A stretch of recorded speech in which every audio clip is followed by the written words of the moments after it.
자, 안녕하세요. 차이나팀입니다. 자, 오늘 제가 영상을 킨 이유는 이제 매주 주말에 이제 시승을 하잖아요. 그때 이제 시승을 할 때 정말 인상 깊었던 차량들에 대해서 시승을 하고 며칠이 지나서 좀 담담하게 그 차에 대해서 두 번째 후기 형식으로 말씀드리면 좋을 것 같아서 좀 영상을 켜봤습니다. 일단 거두절미하고 이 골프 영상 제가 진짜 엄청 칭찬했죠, 와인딩에서. 근데 지금 한 며칠이 지났어요. 그래서 그때 제가 너무 오버한 거 아닌가? 라는 생각을 좀 곰곰이 해봤는데 아직 생각해도 그 정도의 리액션이 나올 만한 차라고 여전히 생각하고 있어요. 그 영상에서 제가 자꾸 그 깔끔하다라는 말을 하잖아요. 근데 그거에 대해서 좀 제대로 자세히 설명을 못 드린 것 같아서 좀 말씀드리자면, 그 깔끔하다라는 표현이 사실 전륜차에서는 나오기 힘든 단어거든요. 되게 그 차가 돌아갈 때 무게 배분이 좋고 이 앞쪽에서 느껴지는 부하, 그러니까 언더스티어의 느낌이 없어서 앞이 딱 들어가면 뒤가 딜레이 없이 따라오는 그런 느낌을 가지고 깔끔하다라는 말을 하는데, 사실 이건 완전히 후륜구동차의 특성이거든요. 3 시리즈 같은 거 보면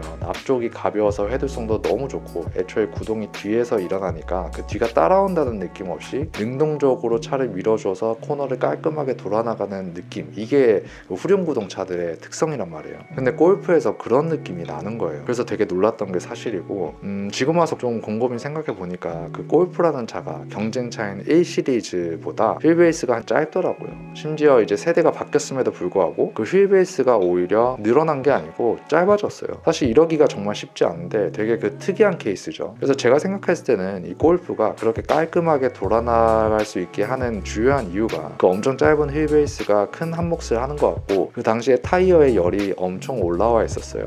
항상 저는 와인딩을 돌 때 거의 70km 이상을 타면서 격하게 달리다 보니까 타이어 열이 안 오를 수가 없어요. 그래서 그 타이어 열이 올랐을 때 느껴지는 엄청난 타이어 접지력이 또 큰 한몫을 했고, 그리고 영상에서도 말씀드렸지만 이 롤이 1 시리즈보다는 훨씬 크게 느껴졌지만 사실 그건 중요하지 않거든요. 롤이 있고 없고보다 더 중요한 건 바로 셰시 강성이에요. 이 셰시 강성이 안 좋은데 롤을 없애겠다고 댐퍼나 스프링만 단단한 걸 넣어버리면 딱 그 차가 언도로 날아가기 좋은 세팅이란 말이에요. 근데 그 골프는 이 기본적인 차체 셰시가 엄청 단단한데 스프링이나 댐퍼를 좀 무르게 한 느낌이기 때문에 그 롤이 발생하는 게 운동 특성에서 큰 영향을 솔직히 미치는 느낌은 아니었어요. 그리고 거기에 더해서 가장 중요한 게 뭐냐면, 이건 제가 좀 체크를 못한 부분인데, 제가 리뷰를 할 때 이 토크 벡터링 시스템이 거의 들어간 것처럼 돌아간다고 제가 말씀을 드렸어요. 근데 실제로 XDS라는 그 토크 벡터링, 그러니까 회전을 할 때 내륜바퀴에다가 브레이크를 걸어서 그 언더스티어를 없애주는 기능이 있더라고요. 어쩐지 너무너무 그런 느낌이 나서 아니 이거 어떻게 이렇게 돌아가는 거지? 라고 하면서 사실 놀랐는데 그 기능이 있더라고요. 진짜 그게 있어야지 사실 말이 되는 운동 특성이었어서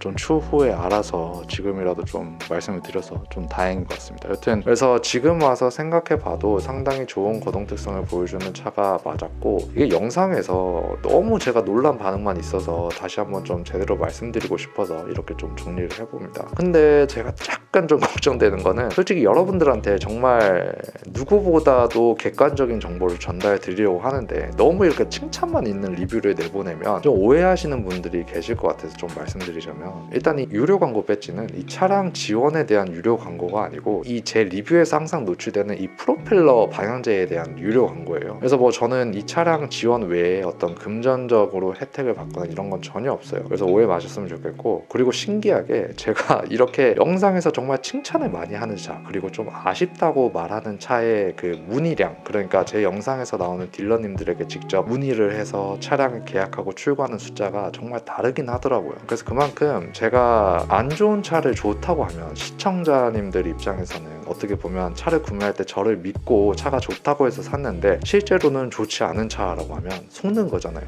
그렇기 때문에 그런 거에 대해서 굉장히 신경을 많이 씁니다. 여튼 그렇다는 거 좀 알아주셨으면 좋겠고, 다시 돌아와서 그래서 이 1시리즈하고 골프하고 좀 고민을 하시는 분들을 위해서 좀 자세히 말씀드리자면, 일단 데일리카로서의 가치를 더 두시는 분들은 웬만하면 골프가 나아요. 그 이유가 영상에서도 말씀드렸지만 이 부드러운 승차감에 대해서는 골프가 약간 넘사벽 수준이랄까, 제가 뭐 뭐 영상에서 이렇게 단언해서 말씀드리는 건 별로 선호하지는 않는데 이건 좀 확실히 골프의 승차감이 훨씬 부들부들하다고 말씀드릴 수 있을 것 같아요. 항상 그 BMW UKL2 플랫폼으로 만들어진 1 시리즈나 미니 차량들을 타볼 때마다 왜 이렇게 이 댐퍼와 스프링을 단단하게 세팅을 했지라는 생각에 되게 아쉬웠거든요. 나머지는 다 좋은데. 여튼 그건 좀 알아주셨으면 좋겠고, 근데 또 걸리는 게 1 시리즈는 20i 가솔린 엔진인데 이 차는 디젤이잖아요.